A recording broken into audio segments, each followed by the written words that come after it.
घर में दाखिल हुआ तो देखा बीवी बैठी रो रही है। मैंने पूछा क्या हुआ, ये आंखें क्यों लाल कर रखी हैं, सब खैरियत तो है ना। कहने लगी आज उस कमीने ने बीवी के कहने पर उस बुढ़िया को फिर से मारा है। उसके सामने एक बुजुर्ग खातून बैठी थी, वो फिर हिचकियों से रोने लगी। मैंने कहा तुम्हें क्या है, वो उसकी माँ है, तुम्हारी नहीं। और फिर बुढ़िया ज़बान चलाती होगी, बहू के मामलात में दखल देती होगी। मैंने इसका गम गलत करने के लिए कहा, ज़बान चलाती होगी, मामलात में दखल देती होगी, आपको कुछ पता भी है? उस बेचारी को फालिज है, उठने बैठने के लिए सहारे की मुताज है। अटक अटक कर अपनी बात पूरी करती है। बीवी ने तल्खी में जवाब दिया, पहले तुमने कभी बताया नहीं कि इसको फालिज है। मैंने अनजान बनते हुए कहा।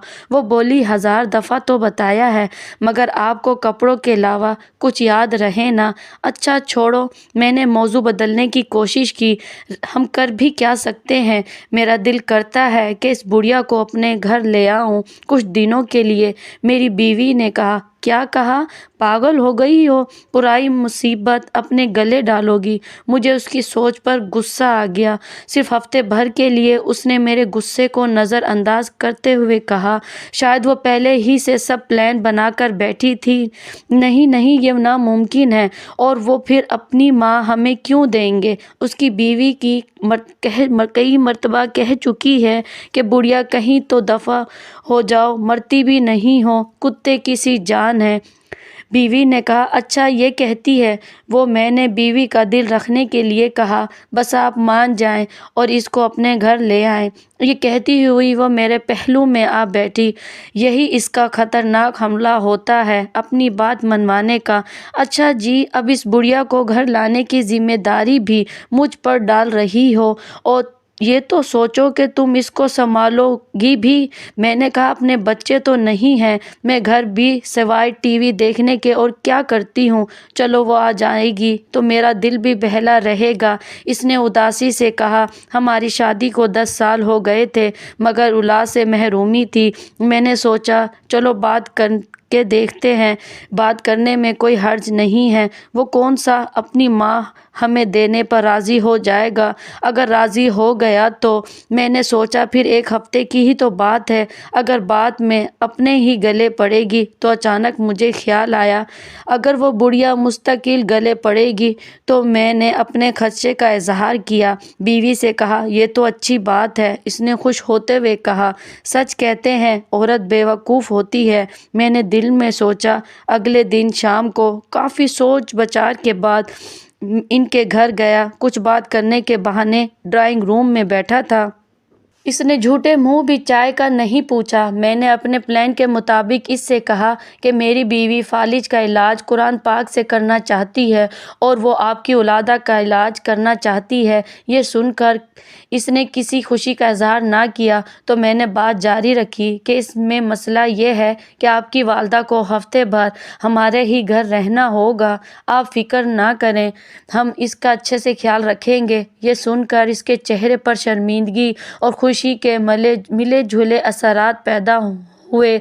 इसने थोड़ी सी बहस के बाद इजाज़त दे दी। मैंने उठते हुए कहा कि इलाज में 15-20 दिन भी लग सकते हैं।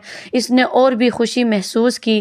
कहने लगा, सलीम साहब, मैं तो चाहता हूँ कि मेरी माँ ठीक हो जाए, भले महीना लग जाए। और यूँ इस तरह अम्मा मुस्तकिल जाने के लिए तैयार हो गई। अगले दिन वो बुढ़िया हमारे घर मुंतकिल हो गई। बस वो बुढ़िया क्या कहती थी, सफ़ेद रवई का काला सी थी, नूर का सा एक ढेर सा था, लागर्ज सी थी, कमज़ोर सी थी, जैसे ज़माने भर के गम इसके नूरानी झुर्रियों भरे चेहरे पर तहरीर थे।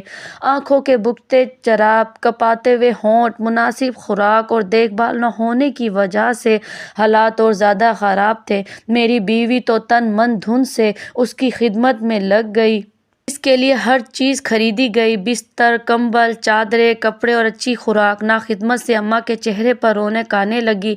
पता ही ना चला, महीना गुजर गया। पहले इसकी बहू हर 2 दिन बाद आती थी, फिर 4 दिन का वक्फा हुआ, फिर हफ्ता होने लगा। अब अम्मा को ले जाने की बात ना की, इसने मुँह फेर लिया। दूसरे महीने में वो 1 ही दफ़ा आई। घर की मसरूफियत का रोना रोती रही।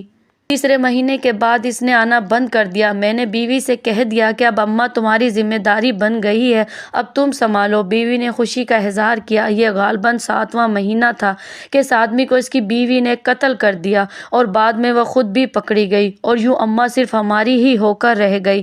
ادھر جیسے جیسے اماں کی توانائی بحال ہو رہی تھی اور چہرے پر رونق مسکان آنے لگی تھی، ویسے ویسے میرا کاروبار ترقی کرنے لگا۔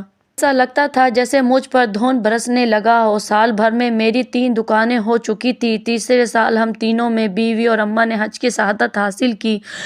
گلستان جوہر میں 500 گز کا بنگلہ خرید کر وہاں شفٹ ہو گئے۔ اماں ہمارے ساتھ 7 سال رہی، ہر پل ان کا ہمیں دعائیں دیتی رہی اور ہمیں میاں بیوی خوشی سے پھولے نہ سماتے۔ عجیب کرامت یہ ہوئی کہ اماں کی برکت اور دعاؤں سے اللہ رب العزت نے ہمیں اولاد سے نوازا۔ آج وہ ہمارے درمیان نہیں، مگر ان کی کمی شدت سے محسوس ہوتی ہے، جیسے کوئی اپنا کہیں کھو گیا ہو۔ ہم نے بھی کبھی ان سے ان کا نام تک نہ پوچھا، بس ان سے ایک خلوص کا رشتہ تھا۔ پچھلے دنوں میری بیوی بہت خوش تھی۔ وجہ پوچھی تو کہنے لگی، میں نے خواب دیکھا ہے۔ کیسا خواب؟ میں نے خواب میں دیکھا ہے محشر کا دن ہے اور سب حیران و پریشان کھڑے ہیں۔ ان میں اماں جی بھی کھڑی ہے کہ اتنی اماں آئی اور میرا ہاتھ پکڑ کر کہنے لگی، خمیرہ ادھر آؤ، میرے ساتھ آؤ، تجھے پل صراط پار کروا دوں۔ میں ان کے ساتھ چلی۔ ہم ایک باغ سے گزرے۔ تھوڑی دیر میں باغ ختم ہوا تو ایک بڑا سا میدان آ گیا تو اماں کہنے لگی، بس ہو گیا پل صراط پار۔ میں حیران ہوئی تو وہ بھی زور سے ہنسنے لگی۔ میری آنکھ کھل گئی۔ مبارک ہو، بھی بہت اچھا خواب ہے، مگر تمہیں میرا خیال نہ آیا۔ قسم سے میں اتنی پریشان تھی کہ چلو خیر، ہمیں بھی کوئی نہ کوئی مل ہی جائے گا، پل صراط پار کرا دے گا۔ آمین، بیوی نے جیسے دل کی گہرائیوں سے کہا۔ اور پھر اس کو میں نے یہ نہیں بتایا کہ ایسا خواب میں بھی دیکھ چکا ہوں۔ بس فرق یہ تھا کہ اماں نے میرا ہاتھ پکڑتے وقت کہا تھا، چلو تمہیں منیرہ کے پاس لے چلوں، وہ پل صراط تمہارا انتظار کر رہی ہے۔